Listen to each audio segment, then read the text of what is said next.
Thank you so much. I am a journalist. My job is to talk to people from all walks of life all over the world. Today I want to tell you why I decided to do this with my life and what I've learned.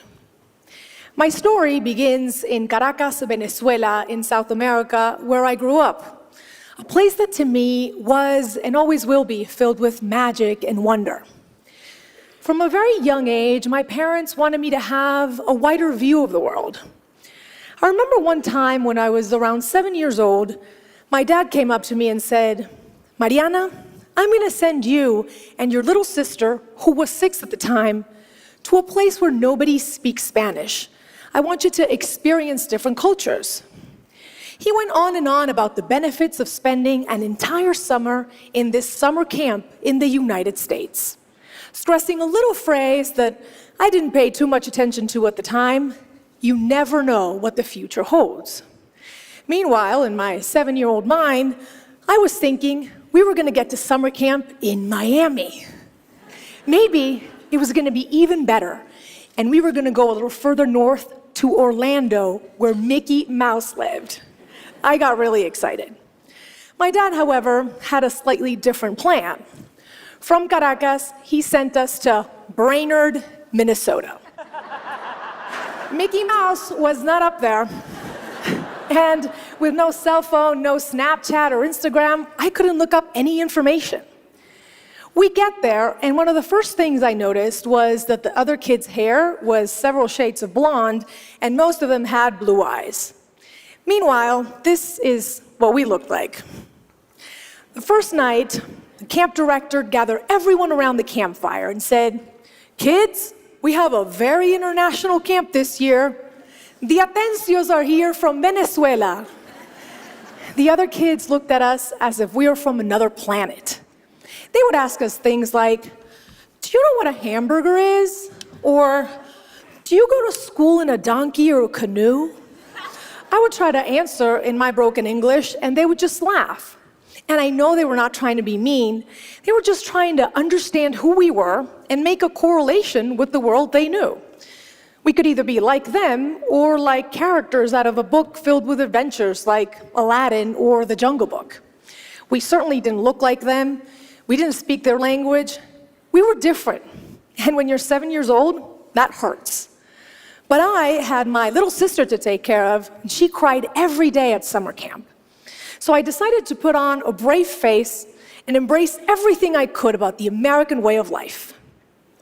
We later did what we called the summer camp experiment for 8 years in different cities that many Americans haven't even heard of. What I remember most about these moments was when I finally clicked with someone. Making a friend was a special reward. Everybody wants to feel valued and accepted, and we think it should happen spontaneously, but it doesn't. When you're different, you have to work at belonging.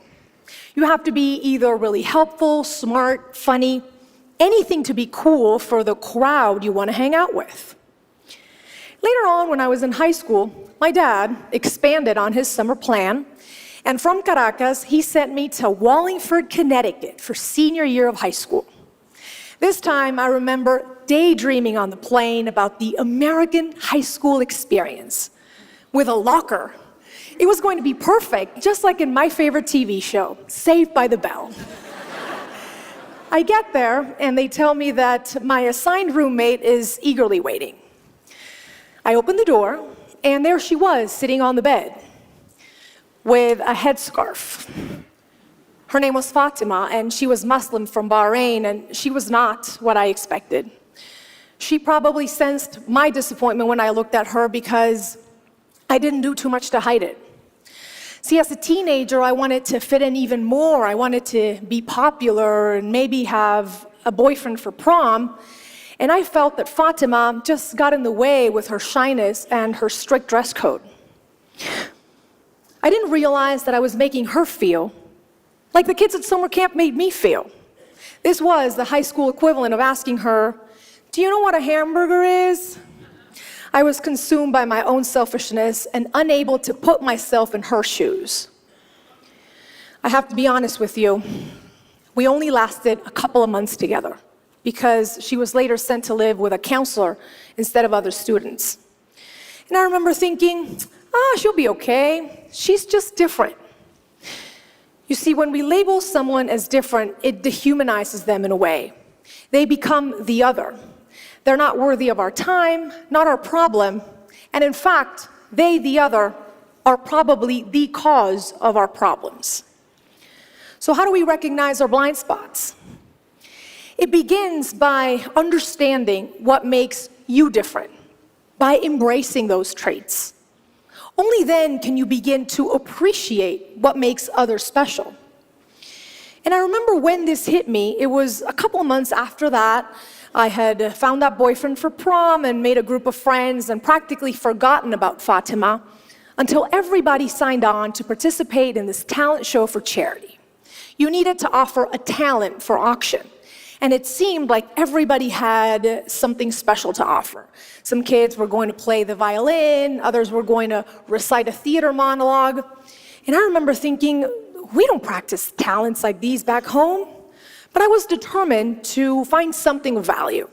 So the day of the talent show comes, and I get up on stage with my little boombox, I put it on the side, and I press play, and a song by my favorite emerging artist, Shakira, comes up. And I go, whenever, wherever, we're meant to be together. And I said, my name is Mariana, and I'm gonna auction a dance class. And it seemed like the whole school raised their hand to bid. My dance class really stood out from like the 10th violin class offered that day. And going back to my dorm room, I didn't feel different. I felt really special. And that's when I started thinking about Fatima, a person that I had failed to see as special when I first met her. She was from the Middle East, just like Shakira's family was from the Middle East. She could have probably taught me a thing or two about belly dancing, had I been open to it. Now, I want you all to take that sticker that was given to you at the beginning of our session today, where you wrote down what makes you special, and I want you to look at it. If you're watching at home, take a piece of paper and write down what makes you different. You may feel guarded when you look at it, maybe even a little ashamed, maybe even proud. But you need to begin to embrace it. Remember, it is the first step in appreciating what makes others special. When I went back home to Venezuela, I began to understand how these experiences were changing me. Being able to speak different languages, to navigate all these different people and places, it gave me a unique sensibility. I was finally beginning to understand the importance of putting myself in other people's shoes. And that is a big part of the reason why I decided to become a journalist.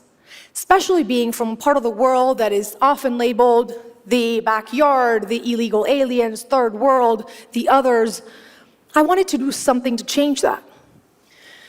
That was right around the time, however, when the Venezuelan government shut down the biggest television station in our country. Censorship was growing, and my dad came up to me once again and said, "How are you going to be a journalist here? You have to leave." And that's when it hit me. That's what he had been preparing me for. That is what the future held for me. So in 2008, I packed my bags and I came to the United States without a return ticket this time.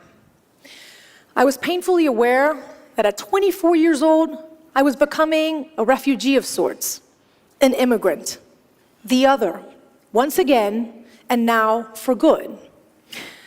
I was able to come on a scholarship to study journalism. And I remember when they gave me my first assignment to cover the historic election of President Barack Obama.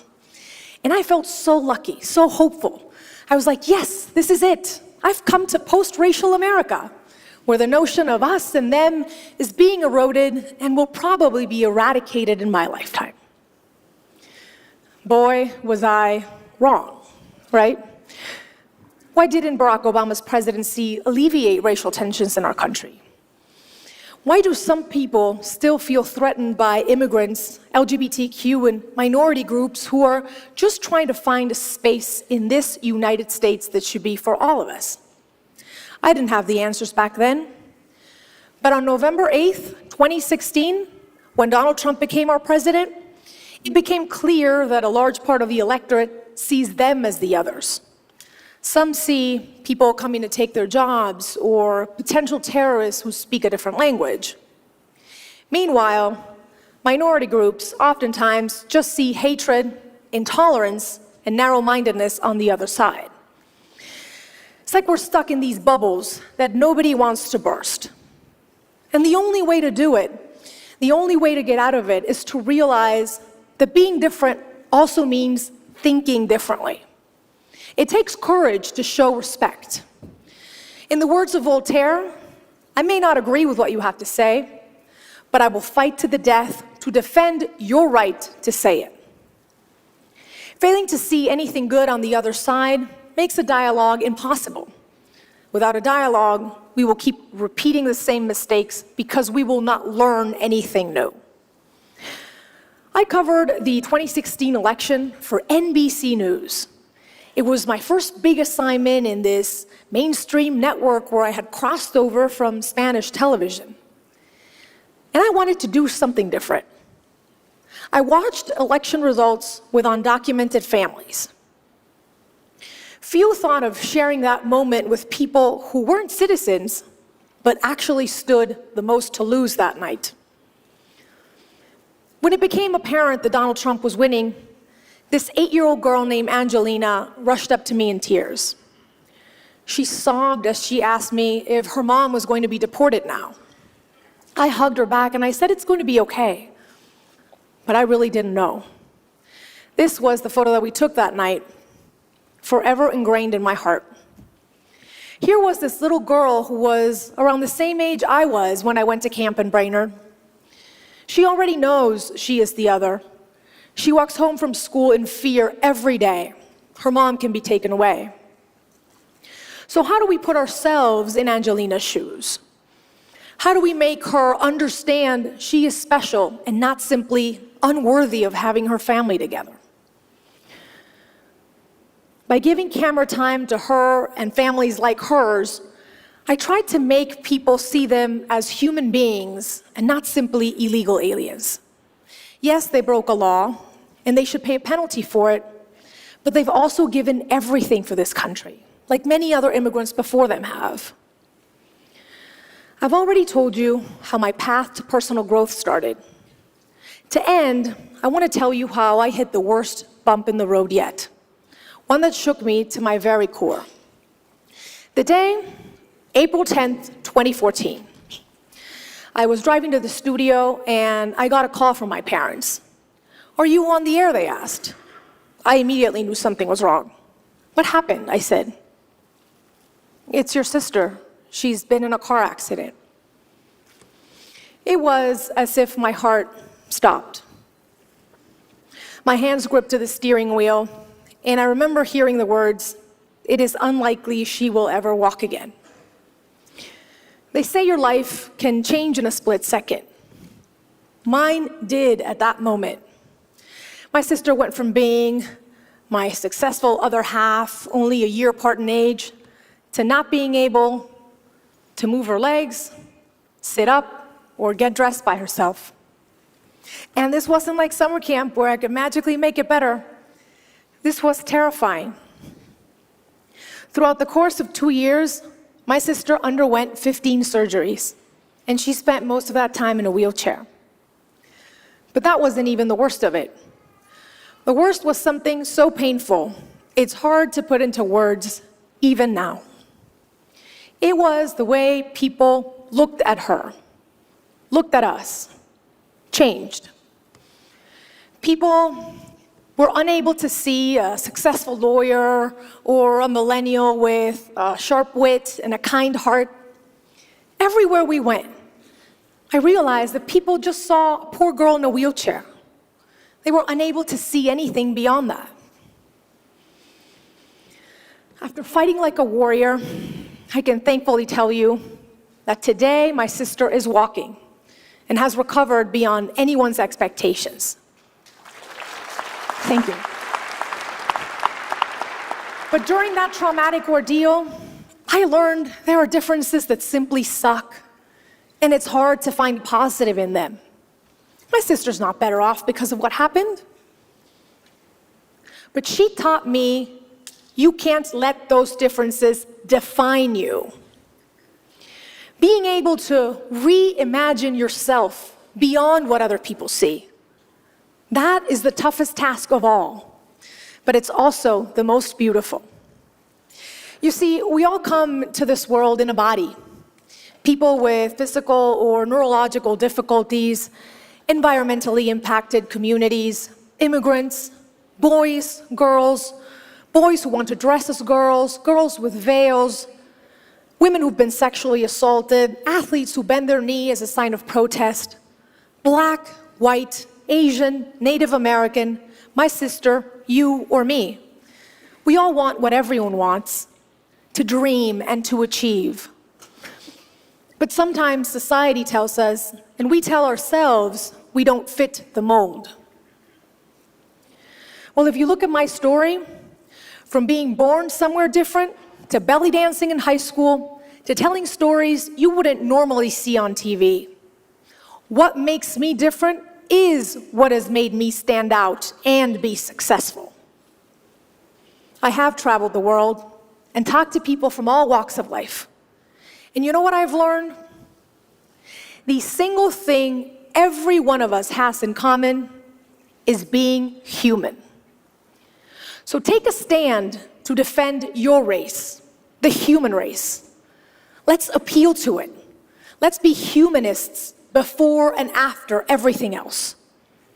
To end, I want you to take that sticker, that piece of paper where you wrote down what makes you different, and I want you to celebrate it today and every day.